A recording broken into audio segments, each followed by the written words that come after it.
Hello everyone, இன்றைக்கு கூட உங்களை பார்ப்பது எனக்கு மிகுந்த சந்தோஷம். ஒவ்வொரு நாளும் ஆண்டவர் அவருடைய வசனத்தை தந்து நம்மளை வழிநடத்தி கொண்டு இருக்கிறார். இன்றைக்கும் அதுபோல் அருமையான வசனத்தை ஆண்டவர் நம்மளுக்காக வைத்திருக்கிறார். அந்த வசனம் உன்னத பாட்டு 2ஆம் அதிகாரம் 4ஆம் வசனத்தில் நம்ம பார்க்கிறோம். எல்லாருக்கும் தெரிஞ்ச வசனம் தான். என் கூட சேர்ந்து நீங்களும் சத்தமாக வாசிங்க. ஆண்டவருக்கு மகிமையை செலுத்துவோம். என்னை விருந்து சாலைக்கு அழைத்து கொண்டு போனார், என்மேல் பறந்த அவருடைய கொடி நேசமே. ஸோ இந்த அதிகாரத்தில் நம்ம எல்லா வசனத்தை பார்க்கும்போதும் அவர் அவ்வளோ அழகாக அந்த ஒரு வார்த்தைகளையும் விவரிக்கிறத நம்ம பார்க்க முடியும். அவர் 1000 10,000ங்களில் சிறந்த தேவனாக இருக்கிறார். அவர் சாரோனின் ரோஜா லீலி புஷ்பமாக இருக்கிறார். அப்படிப்பட்ட ஒரு சிறந்த தேவன் நம்ம மேல் நேசமாக இருக்கிறார்னு சொல்லும் போது எவ்வளோ பெரிய சந்தோஷம், எவ்வளோ பெரிய பாக்கியம். ஆண்டவருடைய பிள்ளைகளாக இருக்கிற நம்மளுக்கு அவர் அவ்வளோ நேசத்தை நம்ம மேல் பொழிய அவர் ஆயத்தமாக இருக்கிறார்.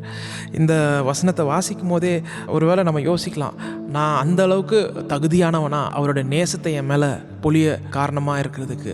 அவ்வளோ நம்ம நல்லது பண்ணியிருக்கோமா? நம்ம எவ்வளவோ பாவமான காரியத்தை பண்ணுறோம், ஆனால் ஆண்டவர் அவருடைய நேசத்தை நம்ம மேலே காண்பிப்பாரா அப்படின்னு சொல்லி அநேக கேள்விகளோடு இருக்கலாம். நான் அந்த வசனத்தை தியானித்து கொண்டு இருக்கும்போது ஆண்டவர் எனக்கு ரிமைண்ட் பண்ண காரியம், தாவீதோட வாழ்க்கையில் பார்க்கும்போது தாவீது சொந்த குடும்பத்தாரால் தள்ளப்பட்ட ஒரு மகனாக இருந்தான், மறக்கப்பட்ட ஒரு மகனாக இருந்தான். யாருமே அவனை நினச்சி கூட பார்க்காதபடி ஒரு நினைவுக்கே வராத ஒரு மகனாக இருந்ததை நம்ம பார்க்குறோம். தாவீதை பற்றி நம்ம எல்லாருக்குமே தெரியும். அவன் ஒரு ஆடு மெய்ப்பனாக இருந்தான். பல ஆண்டுகள் அதை செய்து கொண்டிருக்கிறான். ஆனால் ஆண்டவர் அவன் மேல் நினைவுள்ளவராக இருந்ததை நம்ம பார்க்க முடியும். அவனுக்கு தெரியாது ஆண்டவர் நம்மளை பார்க்குறாரு, ஒரு கண் நம்மளை பார்த்து கொண்டு இருக்குது, நம்மளை நோட்டீஸ் பண்ணிகிட்டு இருக்குது அப்படின்னு சொல்லி தாவீதுக்கு தெரியாது. தாவீது யூஸ்வலாக எல்லா நாளும் ஆடு மேய்க்கிற மாதிரி ஆடு கூடயே இருக்கிறான், ஆடை மேய்க்கிறான், அதுக்கு தேவையான சாப்பாடெல்லாம் போட்டு அருமையாக வளர்க்குறான். தாவீது பண்ணுற ஒவ்வொரு அசைவையும் ஆண்டவர் பார்த்து கொண்டு இருக்கிறார். ஏற்ற சமயம் வரும்போது ஆண்டவர் ஆடு மேய்த்த தாவீதை அரசனாக மாற்றுறதை நம்ம பார்க்க முடியும். அங்கே நம்ம மெயினாக பார்க்குற ஒரு காரியம் ஆண்டவருடைய நேசம். ஆண்டவர் தாவீது மேலே அவ்வளோ பிரியமாக இருந்ததை நம்ம பார்க்க முடியுது. அவருடைய நேசத்தை அவன் மேலே வைத்ததுனால தான் அவருடைய நேச கொடி அவன் மேலே பறந்து ஆண்டவர் அவனை தெரிந்து கொண்டு ஆடு மேய்க்கிற வயல்லேருந்து அவனை பிரித்தெடுத்து அவ்வளோ ராஜாக்கள் இருக்கிற இடத்துல ஒரு அரசனாக அவனை மாற்றினதை நம்ம பார்க்க முடியுது. பெரிய பகுதிக்கே அவன் அரசனாக மாறிட்டான். அவனுடைய லைஃபே அங்கே சேஞ்ச் ஆயிடுச்சு. ஸோ தாவீதை போல் நீங்களும் இந்த காலை வேளையில் ஒருவேளை இன்றைக்கு நீங்கள் பார்த்து கொண்டு இருக்கிறீங்க அப்படின்னா நீங்கள் யோசித்து கொண்டிருக்கலாம், நான் அவ்வளோ நான் அன்வர்த்தியாக இருக்கிறேனே, தகுதியே இல்லாமல் இருக்கிறேன், யாருமே என்னை பார்க்கவே மாட்டாங்க, நோட்டீஸ் பண்ணுற அளவுக்கு நான் ஒரு பெரிய காரியத்தை நான் செய்யவே இல்லை, சின்ன வேலையை நான் செய்து கொண்டிருக்கிறேன், எனக்கு தேவையான வருமானத்தை நான் பெற்றுக்கொண்டு நான் பாட்டுக்கு என் வேலையை பார்த்து கொண்டிருக்கிறேன் அப்படின்னு சொல்லி நீங்கள் புலம்பிக் கொண்டிருக்கலாம். ஆனால் ஆண்டவருடைய கண்கள் உங்கள் மேல் நோக்கமாக இருக்கிறது. இன்றைக்கும் அவர் உங்களை பார்த்து கொண்டு இருக்கிறார், உங்கள் மேல் நோக்கமாக இருக்கிறார். நீங்கள் செய்கிற ஒவ்வொரு காரியத்தையும் அவர் அறிந்திருக்கிற தேவனாக இருக்கிறார். ஏற்ற சமயத்தில் ஆண்டவர் கண்டிப்பாக தாவீதை எப்படி உயர்த்தி ஒரு அரசனாய் மாற்றினாரோ அதே போல் ஆண்டவர் உங்களையும் அதே போல் மாற்றுவார்.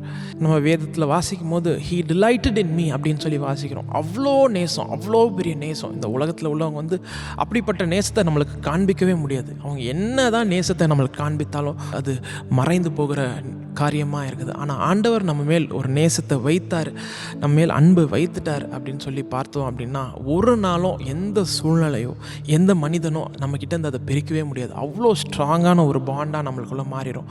அதே போல் தான் நீங்கள் யோசித்து கொண்டிருக்கலாம், நான் அன்வதியாக இருக்கிறேன், தகுதியே இல்லாமல் இருக்கிறேன், ஆனால் ஆண்டவர் உங்கள் மேலே நோக்கமாக இருக்கிறார் அப்படின்னா உங்கள் மேல் அவ்வளோ பாசத்தோடு இருக்கிறார்னு அர்த்தம்.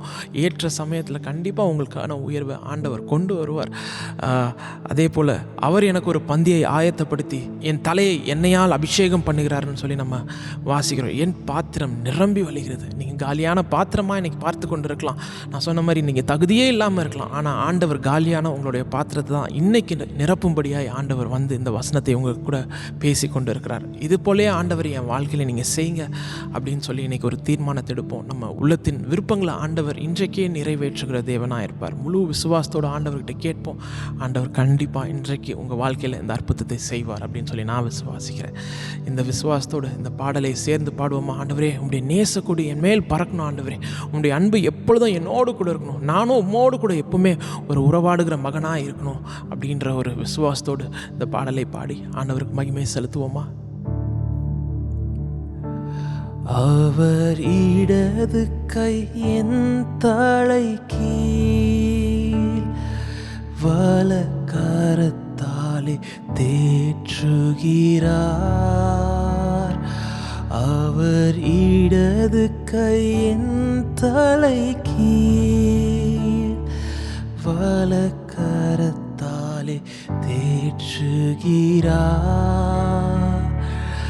அவர் நேசத்தால் சோகமானேன்.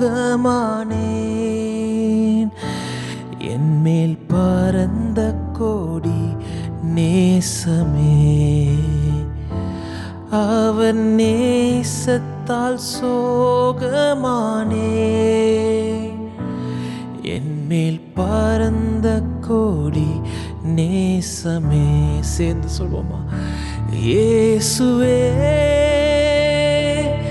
ஆத்ம நேசரே, சாரோனின் ரோஜாவும் லீலி புஷ்பமுமா, 10,000 சிறந்தோ, 10,000 சிறந்தோ. Yes Lord. அப்பா, நம்முடைய ஆண்டவர் அவர் 10,000 சிறந்த தேவனாயிருக்கிறார். அவர் சாரோனின் ரோஜா, லீலியின் புஷ்பமாயிருக்கிறார். 1000 10,000 சிறந்த தேவனாயிருக்கிறார். அவர் நேச கொடியை இன்றைக்கே நம்மேல் பறக்க வைக்க அவர் ஆயத்தமாயிருக்கிறார், ஆசையாயிருக்கிறார். அவருக்கு பிரியப்படுகிறபடி நம்ம செய்கிற ஒவ்வொரு செயலும் ஆண்டவர் பிரியப்படுவாரா என்று நம்ம ஒவ்வொரு தடவையும் அதை நினைவு கூர்ந்து நம்முடைய ஒவ்வொரு செயல்களையும் செய்யும் போது ஆண்டவர் நம்மேல் எப்பொழுதும் நேசமாயிருக்கிறார், பாசமுள்ளவராயிருக்கிறார். இன்றைக்கும் ஆண்டவர் உங்கள் வாழ்க்கையில் இந்த வசனத்தின்படி அவருடைய நேச கொடியை அவர் பறக்க வைக்க ஆயத்தமாயிருக்கிறார். நம்ம இந்த நேரத்திலேயே ஒப்பு கொடுத்து ஆண்டவர்கிட்ட கேட்போம். ஆண்டவரே, உண்மையில் நான் நேசமாக இருக்க எனக்கு கிருபையை தாரும் ஆண்டவரே. அப்பா, நான் இன்றைக்கும் உம்மை விட்டு வழி விலகி போயிடாதபடி ஆண்டவரே, எப்போவுமே ஆண்டவரே தாவீதை போல அப்பா நேசகுமாரனாக இருக்க, அப்பா பிரியமானவனாக இருக்க, பிரியமானவளாக இருக்க அப்பா கிருபையை தாங்க.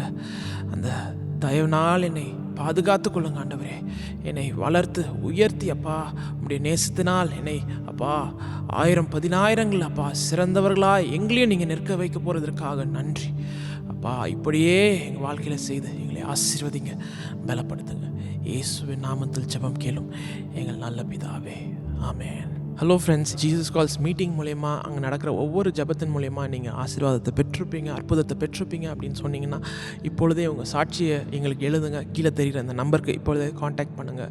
உங்களோட நாங்கள் பேச ஆயத்தமாக இருக்கிறோம். உங்கள் சாட்சிகளை கேட்டு ஆண்டவருக்கு மகிமை செலுத்த நாங்கள் ஆயத்தமாக இருக்கிறோம்.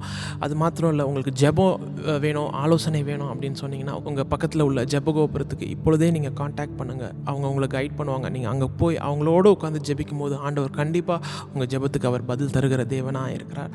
ஸோ கீழே தெரிகிற இமெயில் ஐடிக்கும் உங்களோட டெஸ்டிமனி அனுப்ப மறந்துடாதீங்க. ஆண்டவர் உங்களை ஆசீர்வதிப்பாராக. மே முடிஞ்சு ஜூன், லீவ் முடிஞ்சு ஸ்கூல், ஸ்டூடெண்ட்ஸ்க்கு இப்பவே வின்டர் மாதிரி ஒரே குளிர் ஜரம், டென்ஷன். பேரண்ட்ஸ், உங்க வீட்லயும் இதான் நிலைமையா? கவலைப்படாதீங்க. நமக்காகவே அன்பு சகோதரர் சாமுவேல் தினகரன் சிறப்பு ஜெபம் ஏறெடுக்க இருக்கும். இயேசு அழைக்கிறார் ஞாயிறு ஆசீர்வாத கூட்டம். நீ விசுவாசித்தால் தேவனுடைய மகிமையை காண்பாய். நாள் மே 31, கடைசி ஞாயிறு, நேரம் காலை 9 மணி. நீர் ஒரு வார்த்தை சொல்லும், அவன் குணமடைவான். இடம் இயேசு அழைக்கிறார் ஜெபகோபுரம், ஜேசி ஹவுஸ் 72, ராஜாஜி சாலை, பாரிமுனை, சென்னை கடற்கரை ரயில் நிலையம் எதிரில். இன்று ஆண்டவர் நீங்கள் கேட்கும் காரியத்திலும் அற்புதங்களை செய்ய போகிறார். தொடர்புக்கு 8754 504004. புதிய கல்வி ஆண்டில் அடியெடுத்து வைக்கும் அனைத்து மாணவர்களுக்காக சிறப்பு ஜெபம் ஏறெடுக்கப்படும். இது பள்ளி மாணவர்களுக்காக மட்டுமல்ல, உங்கள் தொழில், சுகம், குடும்பம், சமாதானம் மற்றும் பொருளாதார செழிப்புக்காகவும் விசேஷ ஜெபம் ஏறெடுக்கப்படும். யாவரும் குடும்பத்தினருடன், நண்பர்கள் மற்றும் உறவினர்களுடன் கலந்து கொண்டு தெய்வ ஆசீர்வாதம் பெற்றுக்கொள்ளுங்கள். எங்களுக்கு அருமையான பிஷப் டிமத்தி, என்னுடைய தாயார் சகோதரி ஸ்டெல்லா தினகரன் அவர்களுடைய பிறந்தநாளாகிய இன்று அவர்களை வாழ்த்தி இந்த நிகழ்ச்சியை ஆதரித்திருக்கிறீர்கள். அவர்களுக்காக நீங்கள் செய்த ஜபத்திற்காக நன்றி. Happy birthday brother. 20ஆம் தேதி பிறந்த நாளை கொண்டாடினீர்கள். கர்த்தர் உங்களை நூறத்தனையாய் ஆசீர்வதித்து அலங்கரித்து வாக்கியத்தினால் நிரப்பி பிள்ளைகளின் வாழ்வை ஸ்திரமாய் ஸ்தாபித்து ஆனந்த தைலத்தினால் நிரப்புவாராக. ஆதியாகமம் 15:1 நான் உனக்கு கேடகமும் உனக்கு மகா பெரிய பலனுமாயிருக்கிறேன். அப்பா, இந்த வசனத்தின்படி சுவாமி, அந்த பிள்ளைகளுக்கு நீர் கேடகமாயிரும், குடும்பம் முழுவதற்கும் கேடகமாயிரும், மகா பெரிய பலனாயிரும். அப்பா, ஆசீர்வாதத்தை கொடுக்கிறோம். அதை அனுபவிக்கட்டும். குடும்பத்தில் எல்லாரும் செழிக்கட்டும். பிறகு இந்த வருடத்திலே சமாதானம் செழிப்போம். சுதந்திரிக்க வேண்டியவைகள் எல்லாவற்றையும் சுதந்திரிக்கும் கிருபையும் தந்து கனம் பண்ணும். இயேசுவின் ரத்தத்தை பூசி ஜெபிக்கிறோம் நல்ல பிதாவே. ஆமென். God bless you.